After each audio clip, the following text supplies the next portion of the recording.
Even though he's been incarcerated for the past year, this man is still blessing the streets with a new album. Today, we're here to talk about Business is Business by Young Thug.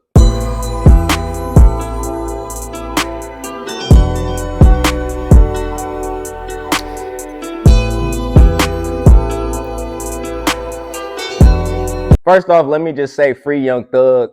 Shout out to him, his team, Metro Boomin, who executive produced the album, for putting this together for the fans everywhere. Seems like fans of Young Thug have been begging him for new music, and now we're here to talk about it. The album has 15 tracks, has the features are filled with some heavy hitters. You got Drake, you got Future, 21 Savage, Travis Scott, Lil Uzi Vert, B Slime, Lil Got It, Nate Roos.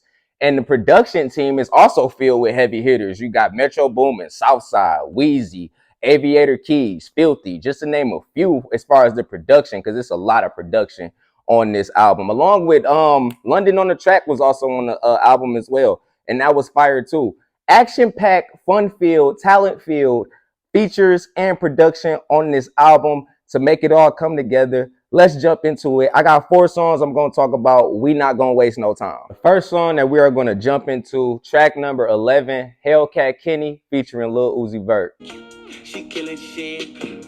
Fuck her, man. I'm telling you what the broad said. Yeah, I'm whipping the beans. No came on that bitch and that's all that he said. I'm fucking that bitch in the layer. I didn't even know she was a player. That's such a dope track to me, because one thing I love about it is how Young Thug is able to go into the different pockets of his rap style, where sometimes he might say a bar here, a bar there, slow it down, maybe take a break between the bars, but he's also capable of speeding it up and, you know, putting the words together and putting everything together in such a short amount of time, to the point where, you know, Young Thug is freestyling when he's in that booth. Like, you can tell and you can hear it in the way that he raps. It's almost like he's always thinking of something after every bar. Also, Lil Uzi Vert on this song laid down a nice verse. It wasn't very long. I think it was about 30, 40 seconds, but it was dope. It was straight to the point. It helped the song elevate itself as well. The beat on this one was dope. Shout out to Filthy for this beat. The beat was fire. I love the beat. This is the type of song where I could see this song getting real popular on TikTok. You know what I'm saying? I could see this song being real popular on TikTok, Instagram Reels. You know, people be hitting their dances and stuff like that.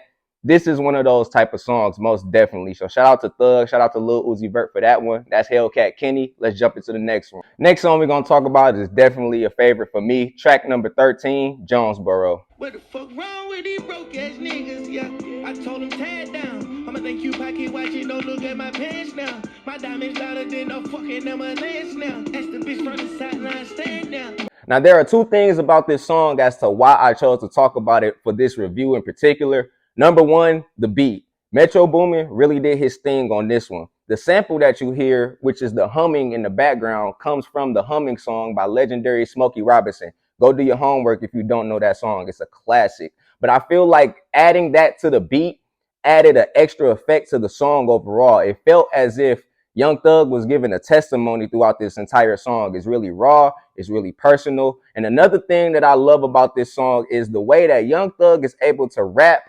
aggressively, but he's able to switch it up and change that tone of voice to make it melodic and smooth, and maybe sing some of the things that he's saying in the booth. I feel like that's one thing that makes Young Thug stand out amongst almost any other rapper in the game, is the fact that, yes, he can rap, but he could also switch that tone of voice up, make it melodic, make it smooth, and make it all come together for a nice mix. So those are the 2 things that I love about Jonesboro. Let's get to the next track.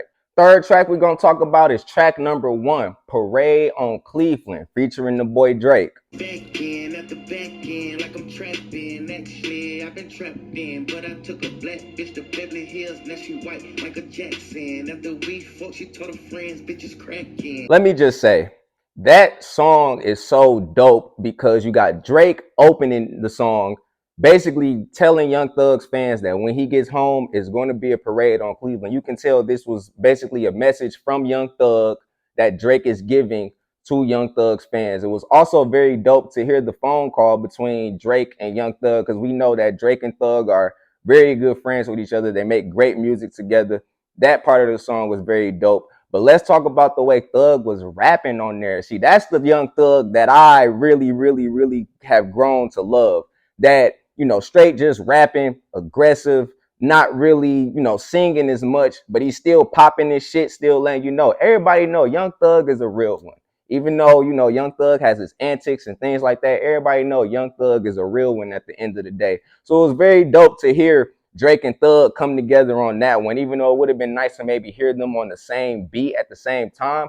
But the fact that Drake held down the first half, Young Thug came in the second half and smacked you over the head with some bars, it was really dope. I really enjoy Parade on Cleveland. And let's jump into my favorite song on the album. Now, this last one, my favorite, I've been playing it out nonstop. A few people disagree with me on Twitter that it's the best song on the album, in my opinion.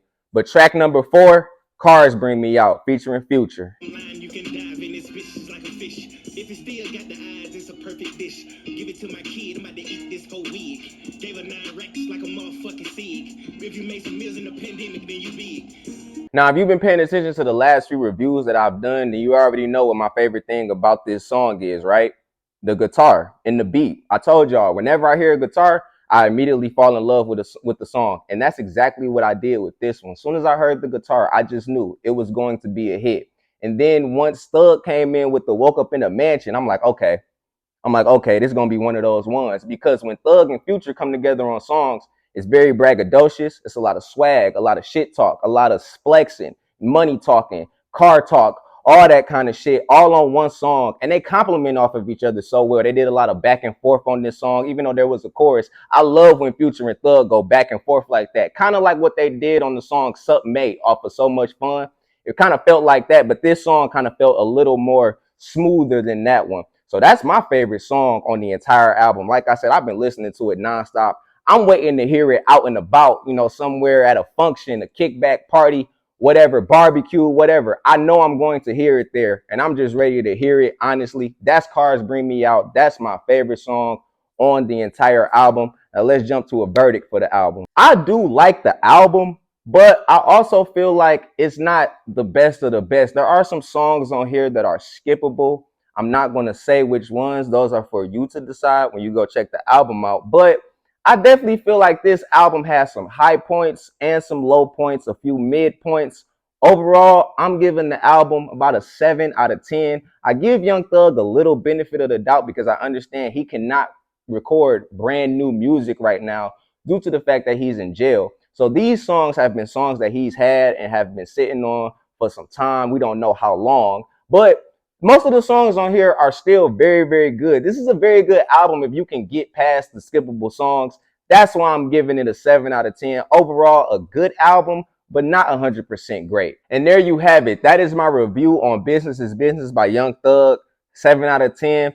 That's not a bad score. You know what I'm saying? 7 out of 10 is still, pretty good. It's pretty decent. But I gave my reasons as to why I couldn't give it anything higher than that. And I feel like they're very valid. Shout out to Young Thug, free Young Thug. Shout out to Metro Boomin for executive producing the album and putting this thing together for his fans. It was very nice to hear some new music from Young Thug. I can't wait to see if he does come home and actually be able to give out some brand new music to the fans and turn the streets up even more. That's all I got for y'all today. Be on the lookout because I have a few more album reviews on the way. Appreciate y'all watching. Until next time.